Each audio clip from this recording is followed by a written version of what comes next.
Mahukan SOSMA tanda tidak faham maqasid syariah? Menurut Rancangan Malaysia ke-12, RMK-12 Akta Keselamatan Langkah-Langkah Khas 2012, SOSMA, Akta Hasutan 1948, Akta Pencegahan Jenayah, Akta Pencegahan Keganasan, Akta Mesin Cetak dan Penerbitan 1984 dan Kanun Keseksaan 1957 akan dipindah bagi meningkatkan keselamatan dan ketenteraman awam. Jom kita rentas SOSMA yang menjadikan Menteri Dalam Negeri Datuk Seri Hamzah Zainuddin begitu terkilan apabila kalah undi belah bahagi di Parlimen pada 23 Mac lalu. SOSMA digubal untuk membendung aktiviti seseorang atau kumpulan yang mahu mengguling atau melemahkan negara. Antara aktiviti yang dianggap ancaman di bawah SOSMA termasuk menyebabkan keganasan terancang terhadap orang atau harta atau menyebabkan sebilangan besar warga negara takut akan keganasan itu, membangkitkan perasaan tidak setia terhadap Yang di-Pertuan Agong, memudaratkan ketenteraman awam di dalam persekutuan atau mana-mana bahagiannya, atau yang memudaratkan keselamatan persekutuan atau mana-mana bahagiannya. Malangnya, undang-undang ini sering disalahgunakan untuk menekan ahli politik yang menentang kerajaan. Ia bukan undang-undang yang dilihat berjaya merehabilitasi pengganas. Malah apabila seseorang ditahan bersama kumpulan yang radikal dan dikenakan tekanan emosi, keadaan individu itu akan menjadi lebih teruk selepas dibebaskan. Rakyat tidak mahu keganasan, tetapi pada masa yang sama, rakyat menolak SOSMA yang begitu mudah disalahgunakan. Hamzah bagaimanapun mencadangkan untuk melanjutkan Subsection 4-5 SOSMA 2012 bagi tempoh 5 tahun lagi dengan janji bahawa ia tidak akan digunakan ke atas pembangkang. Ia satu janji yang sukar dipercayai oleh pemimpin Pakatan Harapan. Namun, Hamzah berkata beliau akan mencadangkan usul untuk melanjutkan tempoh kuat kuasa Subsection 4-5 Akta Keselamatan Langkah-Langkah Khas 2012 SOSMA dibentangkan sekali lagi di Parlimen sebelum 31 Julai depan. Katanya Kementerian Dalam Negeri KDN juga akan mencadangkan supaya sidang khas Dewan Negara diadakan sebelum 31 Julai depan iaitu tarikh tamat tempoh kuat kuasa Subsection 4-5 SOSMA untuk membincangkan usul pelanjutan itu selepas ia dibawa semula ke Dewan Rakyat. Malah saya sudah bercakap dengan beliau yang di-Pertua, ada beberapa isu yang kita harus lihat bagi membolehkan usul itu dibawa ke Parlimen pada masa depan. Katanya pada sidang media selepas sesi libat urus bersama Pertubuhan Bukan Kerajaan berkaitan SOSMA. Katanya lapor berita harian pada 1 April lalu. Untuk rekod Subsection 4-5 SOSMA adalah bagi membolehkan polis terus menggunakan kuasa khas di bawah subsection itu untuk melanjutkan tempoh penahanan individu yang ditangkap dan ditahan bawah SOSMA hingga 28 hari tanpa perlu dihadapkan di hadapan magistrate.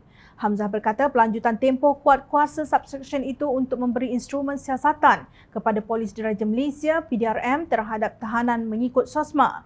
Ketika SOSMA diwujudkan pada 2012, kata Hamzah, kerajaan pada masa itu merasakan tempoh prosedur penahanan 28 hari berkenaan adalah mencukupi. Sampai 5 tahun, kita rasa tidak cukup dan sambung lagi hingga sekarang. Sampai sekarang pun, kita rasa ia perlu disambung.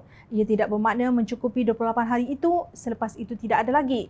Ia boleh dikurangkan namun tidak bermakna ia boleh dihapuskan sama sekali, katanya. Terdahulu, Ahli Parlimen Sepang Muhammad Hanifah Maidin dalam hujahnya di Dewan Rakyat menegaskan bahawa tahanan SOSMA diperlaku seperti binatang. Ahli Jawatan Kuasa Pimpinan Amalan Nasional itu bercakap atas pengalamannya sendiri sebagai peguam yang pernah mengendalikan kes-kes SOSMA termasuk pernah berunding di penjara apabila tahanan SOSMA mogok lapar. Kerana itulah beliau dan Wakil Rakyat Pakatan Harapan semasa undian belah bahagian 23 Mac lalu antara 86 ahli parlimen yang menolak usul untuk melanjutkan tempoh kuat kuasa Subsection 4-5 SOSMA untuk tempoh 5 tahun lagi. Tuan Speaker, saya membantah undang-undang ini, membantah usul ini. Setelah saya mendengar ucapan daripada Menteri tadi, saya boleh buat kesimpulan beliau tidak memahami SOSMA sebenarnya. Tetapi beliau kelihatannya macam nampak macam faham, tapi sebenarnya tak faham. Kalau beliau faham, beliau tentu tahu tak boleh terima SOSMA ini. Saya bagi contoh, Tuan Speaker. Tengok Seksyen 30 SOSMA itu. Di mana Seksyen 30 mengatakan memberikan satu kuasa yang amat besar kepada pendakwa raya. Hingga mahkamah pun diikat tangan mereka. Menurut beliau, SOSMA ini adalah satu undang-undang yang begitu zalim yang tidak boleh sepatutnya dipertahankan. Masalahnya bukan kita menentang ataupun kita menyokong keganasan dan sebagainya. Itu bukan isunya. Isunya adalah walaupun kita hendak menegakkan undang-undang, kita mesti memikirkan soal keadilan. Keadilan ini bersifat mutlak dan keadilan mesti diberikan kepada semua orang, walaupun kepada orang yang kena tuduh, walaupun kita benci kepada dia, ujar Hanifah. Menurut beliau, walaupun kita sayang Malaysia tetapi tidak boleh sama sekali kezaliman dikompromi. Kalau kamu hendak menghukum satu-satu perkara, kamu kena melihat hukuman itu sebahagian daripada tasawur kamu. Kalau kamu tidak faham maqasid syariah, macam mana kamu boleh buat satu hukuman? Ini adalah disarankan oleh maqasid syariah. Kamu tidak faham maqasid syariah itu apa? Tegasnya.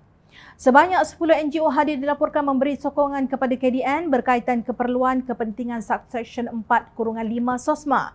Tuan-tuan, ini bukan April Fool. Ada NGO yang mahu undang-undang zalim ini diteruskan. Bagaimana kalau saudara mara kalian sendiri ditahan tanpa penjelasan apa kesalahan mereka dan diperlakukan seperti binatang? Jika benar usul yang sama akan dibentang semula, adakah rakyat sekali lagi akan menyaksikan mereka yang dahulu begitu kuat menentang SOSMA kini berdiri di belakang pencinta undang-undang zalim ini? Atau adakah mereka akan terus menjadi munafik?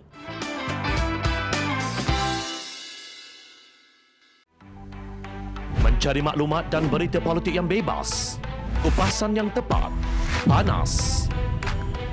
Dapatkannya secara eksklusif hanya di Jom Channel. Komitmen kami, rentasan berita Isnin hingga Jumaat.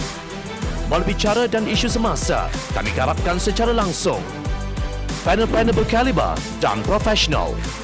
Interaktif, pandangan anda kami raikan. Jangan lupa bersama kami di setiap hujung minggu dalam edisi khas mingguan. Jom Channel, moving forward, sharing a new experience.